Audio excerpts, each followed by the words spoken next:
I think I may or may not have shot myself in the foot in last week's video with some of the stuff that I said when the newest season of Ranked Play dropped. What do I mean by this? So yeah, on paper, season 3 or the second season of Ranked Play, it's supposed to be a big step forward for the anti-cheat department, right? They're adding stronger account security, expanded detection for devices like Cronus, Zim, and whatever the case may be, and trying to stop cheaters before they even get into the matches in the first place. But if you've actually been playing these last few days, it really doesn't feel like it's working. A lot of high-level players and even some pros have been talking about this constantly over the last few days. That cheating doesn't feel better right now. If anything, it feels worse. And honestly, there could be a few reasons why, and I guess this all could be for a few different reasons. First off, the whole thing is basically an arms race.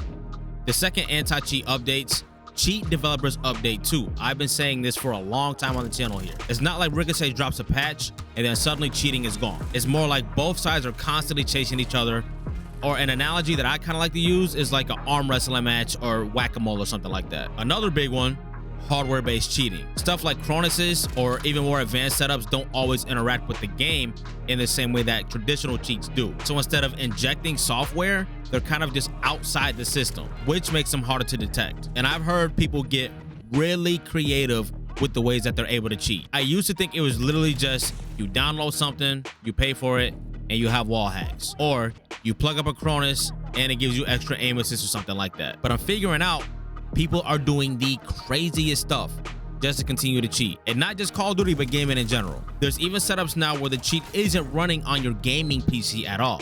It's running off of a second device, feeding info back. So from the game's perspective, everything looks legit. And that's one of the cases where things may or may not be slipping through the cracks. Also, early in the new season is always kind of chaotic, regardless. You got a surge of players coming back, people testing new cheats, and the anti-cheat system still kind of trying to get it together. But even if bans are happening behind the scenes, you're still gonna feel more cheaters early on, and that sucks. And a lot of Ricochet's newer changes like SMS verification or security checks are more about stopping repeat offenders from coming back, not necessarily catching the ones that are already in your lobby right now. So yeah, it may or may not help long term, but short term, you're still dealing with the same problem. And I'm gonna be honest, the cheating problem in Ranked is absolutely worse than I thought it was. Like I said, I shot myself in the foot in Friday's upload, and I'm kind of eating some of my words right now. Not entirely, but definitely a few of them. And I mean, it just turns into a really bad experience, man, because although the maps have been kind of questionable in Black Ops 7 Ranked, Black Ops 7 Ranked was pretty solid in my opinion up until now. But I mentioned it a second ago, you got the Chris Parasites, the Cult Havocs saying that this is bad. Now, unfortunately, that's probably where most of the cheaters kind of hide, or I can't even really say hide, that's just kind of where they are. At the top with the best players, whether it be for ego, whether they want to go ahead and make a TikTok and be like, oh, I shit on Chris Parasite, I shit on Cult Havoc. It's like, okay, whatever, you got it, bro, you're freaking hacking. But what's interesting is, I low-key had a theory about this way earlier.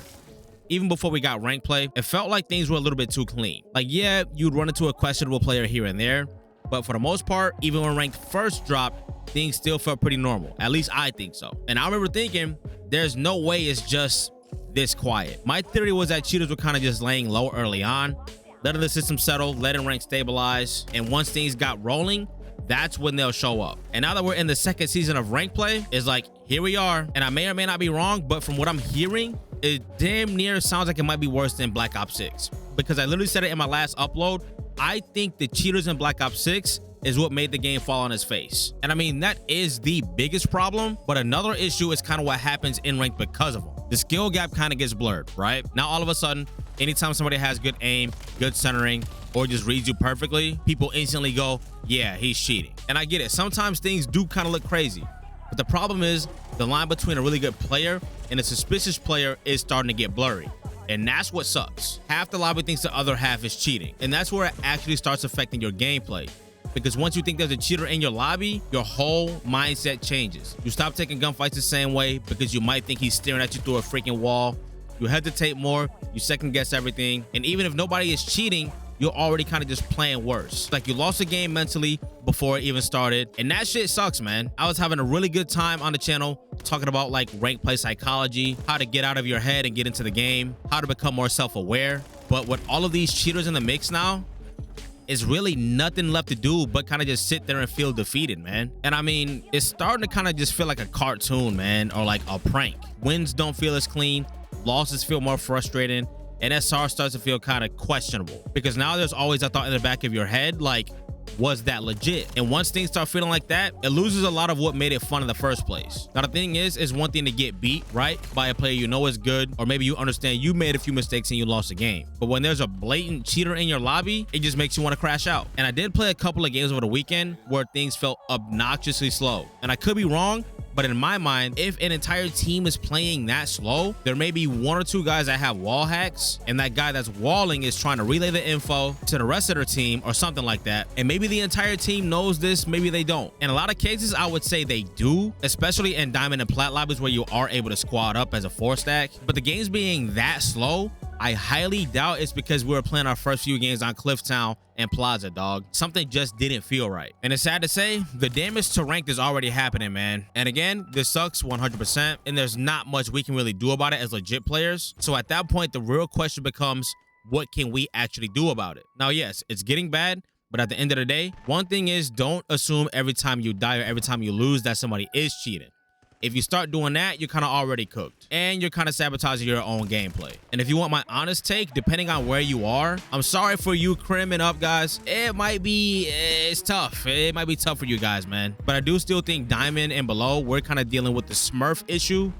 That kind of is what it is. I don't agree with smurfing, but I'd rather play against somebody that's smurfing than play against somebody that's cheating. But what I'm getting at with that is, if you play somebody that's better than you, try to extract as much as you can from that game as a learning experience. Try to stay sharp mentally. Ranked is already a mental game, but all of this stuff just adds another layer to it. And if you can keep it together when everybody else is tilted, you're already kind of ahead.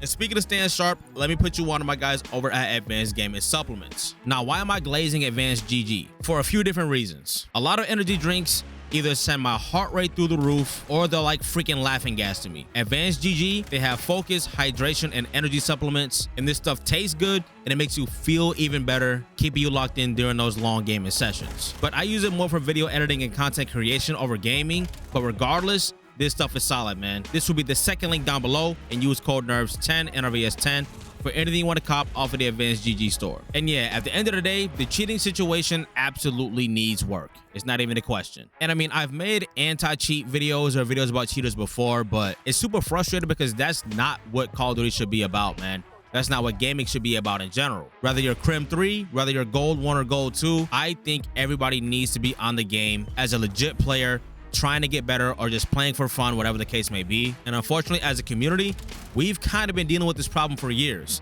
And I thought developers finally got a grip on this shit, but I don't think that's happening. What do you guys think the solution should be, though? Do you think Ricochet needs to get straight up yeeted? Maybe we need to invest into a different anti-cheat, because I think that might be the only solution. We've been using Ricochet for years, and it is straight up not working. But I'm curious, do you guys think it actually feels worse right now, or do you think we're all kind of overreacting? Let us know down below. Check out one of these two videos here, though. I'll see you all over there.